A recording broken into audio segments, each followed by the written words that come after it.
d'abord, je voulais parler donc de l'amour, donc de la relation de couple. Et je suis parti dans le cirque du duo, du travail en duo. J'ai pensé effectivement que coup de foudre, ça faisait un peu moins bien. et du coup, voilà, j'ai cherché aussi parler de côté éphémère d'une relation, de cette relation qui des fois on ne s'attend pas et qu'on croise quelqu'un et on tombe follement amoureuse ou amoureux. Donc du coup, Crush, je trouve que ça correspondait bien, ça résumait bien la nature du projet, quoi. Donc toujours en partant de la notion de duo dans le cirque, parce que on a cette relation qui est très fusionnelle, qui est très complémentaire, qui est passionnante, qui est des fois aussi déchirante, parce qu'il y a des duos qui se séparent. Voilà, c'est un travail qui est très exigeant,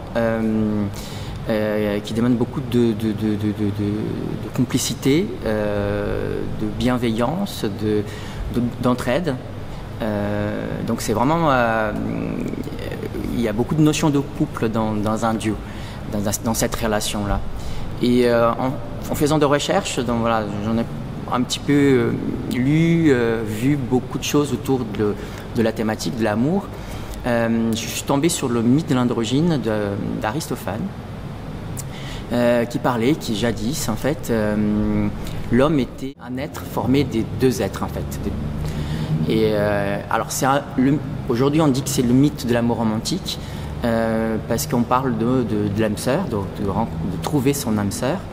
On parle aussi, donc les Espagnols disent la moitié de l'orange, son autre moitié. Et en fait, on questionne beaucoup ça. Est-ce que effectivement, on n'est pas des êtres entiers Et du coup, ces mythes-là, il m'a inspiré plus à la fois dans ce qu'il est, dans ce qu'il raconte, ces côtés un petit peu fantastiques. Et à la fois sur des notions qui aujourd'hui, avec si on met par rapport aujourd'hui, qu'on parle justement de genre, de la question de l'amour éternel, d'avoir un seul âme sœur, une seule âme sœur. Voilà, aujourd'hui, on est dans des relations qui sont des fois multiples, qui sont des fois polyamoureuses, voilà, donc la relation de couple, la relation à l'autre aussi, ça a beaucoup évolué aujourd'hui. Donc du coup voilà, ces mythes-là, il m'a inspiré sur sa forme, sur ce qu'il raconte. Je trouve que c'est inspirant, c'est chouette l'image d'avoir un être avec la moitié. Donc du coup, c'était trois êtres, un homme avec deux moitiés d'un homme, une femme avec deux moitiés d'une femme, et puis l'androgyne qui était la moitié d'un homme et la moitié d'une femme. Et donc c'était des êtres qui se sentaient surpuissants à un moment donné, et ils ont voulu défier Zeus.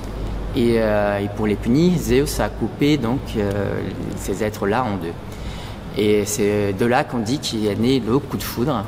Donc parce que ces êtres-là, et à partir du moment qu'ils ont été séparés, ils se sont mis à chercher donc son autre moitié.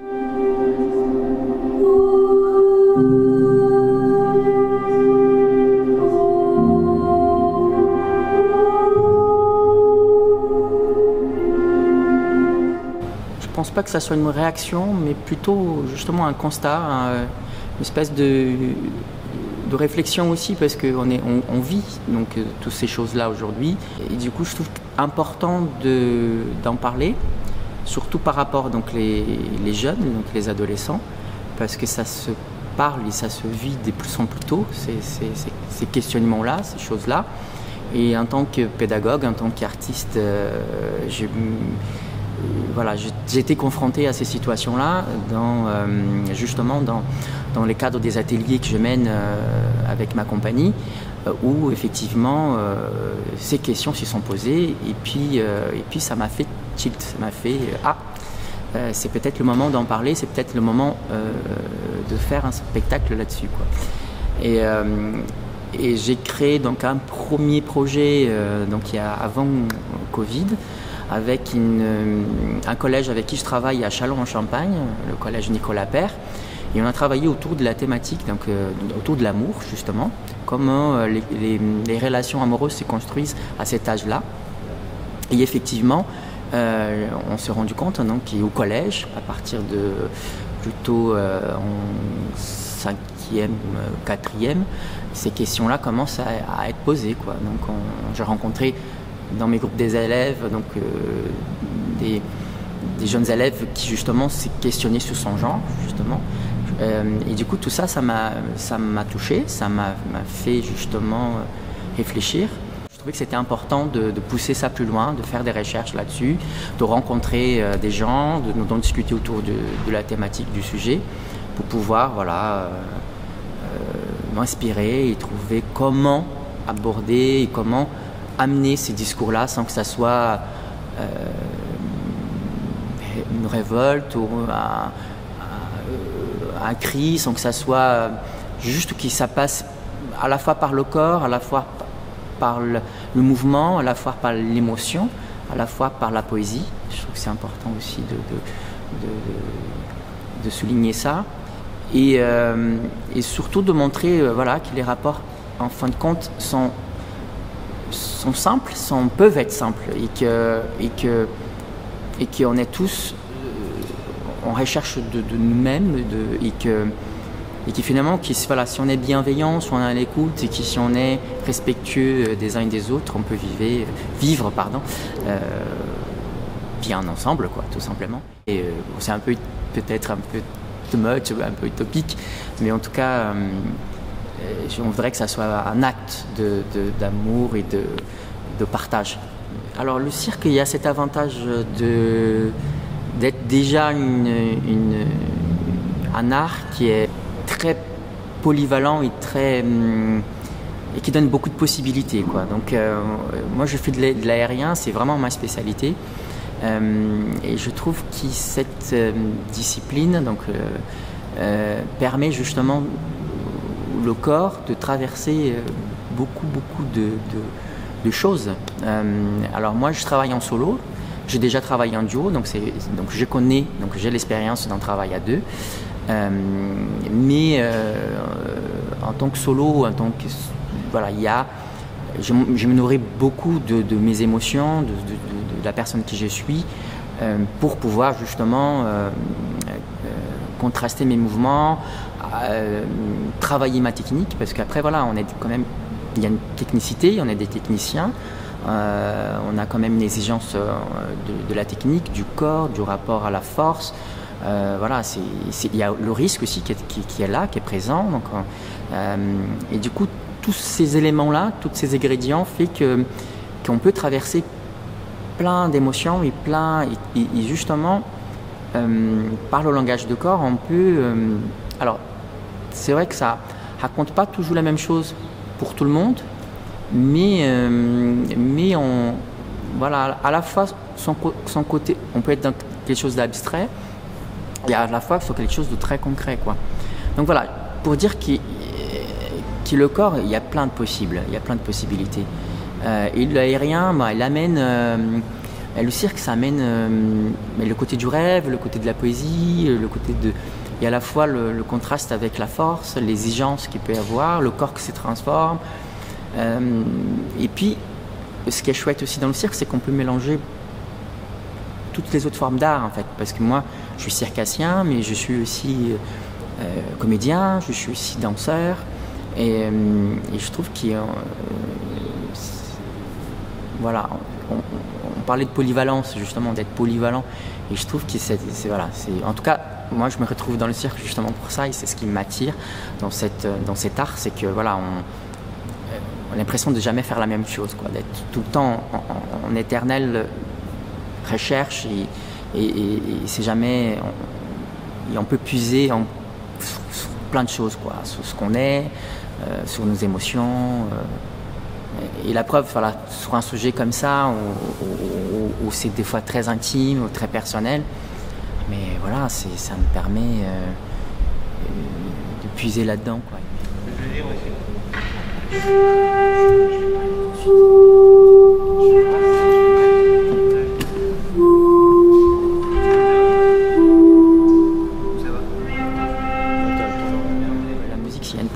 importante dans mes créations parce que c'est aussi un vecteur d'émotion et un langage en soi. Donc, et ce qui est intéressant dans ce travail-là, c'est que on est au plateau ensemble et la musique se fait presque en même temps que le mouvement. Donc du coup, ça peut être que bénéfique pour la création parce que ça se crée en même temps et ça accompagne vraiment. Alors des fois, il vient en opposition aussi, ou en contraste. Il peut venir pour renforcer une énergie ou renforcer une émotion. Donc voilà, c'est un travail qui est à la fois une collaboration donc avec Uriel qui est très intéressante parce que il y a un vrai choix d'univers. Donc il y a l'univers d'Uriel, parce que c'est quand je fais appel à un musicien, c'est que parce que je suis touché par son univers, par son travail. Et du coup quand j'ai proposé à Uriel de faire la musique, c'était parce que je savais qu'il y avait cette émotion-là qu'il pouvait amener, son regard par rapport à la thématique et le spectacle qui m'intéressait, quoi. Donc il me propose de travailler avec une chanteuse, donc Claire Parson. Je trouve ça génial. Donc donc on a parlé de sensualité, on a parlé de tendresse, de R&B, on a parlé des musiques actuelles qui pouvaient justement donner ces éléments-là pour renforcer donc ces émotions-là. Donc dans nos échanges, est-ce que les artistes sont aussi des musiciens? Est-ce qu'il y en a certains qui jouent des instruments? Oui, il y en a qui, encore une fois, on parle de polyvalence, donc il y a Lucie, une des interprètes qui joue un instrument, donc du coup on essaye de composer comme ça et c'est très intéressant parce que ça se fait en même temps, ça se fait ensemble et je trouve ça très riche à la fois pour le projet et à la fois pour ce que sera Crush à la fin quoi.